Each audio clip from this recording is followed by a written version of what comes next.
La seconde exception, ensuite, est l'exception relative à la fouille ou à l'exploration de données. Il s'agit de fouiller un ensemble de données massives et non structurées par un traitement automatisé afin d'extraire de ces données massives, big data, des informations latentes. Chronologiquement, c'est vrai que la fouille de données, l'exploration des données peut donner lieu à des actes de reproduction ou même voire de diffusion des données qui sont contenues et surtout des bases de données qui les contiennent.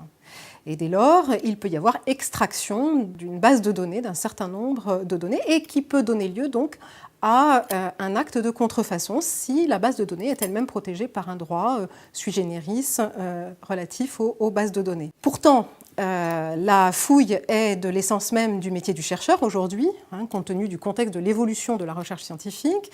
Son rôle est désormais de faire parler les données pour leur donner du sens et les mettre en perspective par tous les moyens possibles. Donc, la loi pour une république numérique ajoute en la matière deux exceptions à travers deux alinéas dans le Code de la propriété intellectuelle qui sont des exceptions d'une part au droit d'auteur et d'autre part au droit sui generis des bases de données. L'exploration des données ne peut être interdite par les titulaires des droits lorsque, tout d'abord, première condition, les copies ou reproductions numériques sont réalisées à partir d'une source licite.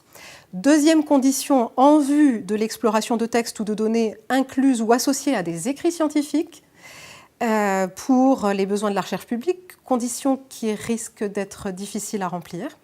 Et enfin, troisième condition, dès lors que ces fouilles, ces explorations ne sont pas destinées à une exploitation commerciale.